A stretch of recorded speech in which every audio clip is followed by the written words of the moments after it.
अपने बालों को ब्रश कर रही थी कि बासिल यकदम कमरे में दाखिल हुआ और सामने उस खूबसूरत से सरापे को देखकर जैसे वहीं खड़ा का खड़ा रह गया। नूर ने कंफ्यूज होती नजरों के साथ बासिल को देखा। बालों की कुछ लटें चेहरे को छू रही थी। वो लहंगा संभालती हुई उठी। अस्सलाम वालेकुम, उसने अपनी धीमी मीठी सी आवाज में कहा। बासिल की नजरें उसके आंखों पर ठहर गईं और फिर उसकी नजरों ने आंखों से सफर करते हुए नूर की नाक पर मौजूद नोज पिन का रास्ता तय किया। बेइख्तियार उसका दिल चाहा कि वो उसकी नोज पिन को छू ले। एक पल को वो वाकई भूल चुका था कि वो इस शादी के कितना खिलाफ था, मगर जल्द ही होश में आने के बाद वो अपना तकिया उठाता उस कमरे में मौजूद सोफे पर लेट गया। नूर परेशान से खड़ी ये सब देख रहे थे। एक लम्हा लगा था उसे ये समझने में कि बासिल से जबरदस्ती की गई है। जाने उसे ये सब अच्छा नहीं लगा था। वो धीमे धीमे कदम उठाती जाए नमाज के जाने बढ़े और नमाज पढ़ने लगी, क्योंकि उसकी नमाज अभी रहती थी।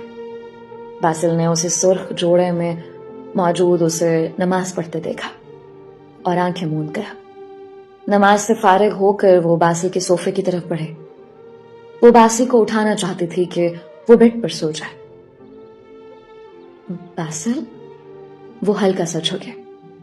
झुकने से उसके लंबे सिल्की बाल बेइख्तियार बासिल के मुंह को छूने लगे।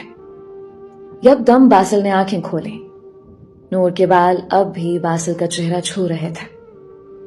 बेसाख्ता बासिल ने हाथ बढ़ाकर नूर की नाक में मौजूद नोज पिन को छुआ और जल्द ही हाथ पीछे कर लिया।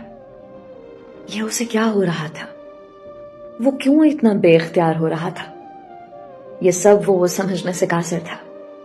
दूसरी तरफ नूर के दिल की धड़कनें भी तेज हो गई थी। वो भी जल्दी से साइड पर हटी। इससे पहले वो कुछ बोलती, बासिल उठा और कमरे से बाहर चला गया। 2-3 दिन गुजर गए थे, बासिल घर नहीं आया था। नूर कुछ परेशान थी, मगर उसने सब मामलात अल्लाह पर छोड़ दिए थे। उस वक्त वो पूरे घर में अकेले थे।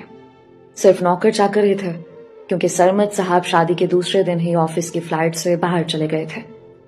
बासिल भी 3 दिन से घर नहीं आया था। वो बोर हो रही थी जब उसे लॉन में माली के 2 छोटे बच्चे खेलते नजर आए। वो भी बाहर चले गए और उन बच्चों के साथ खेलने लगे। वो भाग रही थी और उनमें से एक बच्चा उसे पकड़ रहा था। वो इतना तेज भाग रही थी कि भागती भागती वो बेइख्तियार अंदर आते बासिल से टकरा गए। बरवक्त बासिल उसे ना थामता तो वो गिर जाते। उसके दोनों हाथ बासिल ने थाम रखे थे। दुपट्टा सर से सिरक कर कंधे पर ढल चुका था। वही गहरी आंखें, वही खूबसूरत लंबे बाल और नाक में पहनी नोज पिन। एक कशिश सी थी, एक मासूमियत थी जो बासिल को महसूस होती थी। आराम से गुजर जाती तो? ये पहली बात थी जो बासिल ने शादी के बाद से लेकर अब तक कही थी। आपने थाम लिया ना? देखें, गिरने नहीं दिया। वो हल्का सा मुस्कुराई। एक छोटा सा डिंपल उसके गाल पर नुमाया हुआ। इतना कहते वो शर्माती हुई अंदर की जानिब तेज तेज कदम बढ़ाने लगी, जबकि वो सोच रहा था कि इतनी खूबसूरती कम थी कि ऊपर से एक डिंपल नुमा चांद भी उसकी गाल पर रख दिया गया था। क्या आज कोई स्पेशल गेस्ट आ रहे हैं? क्या मैं खाना खुद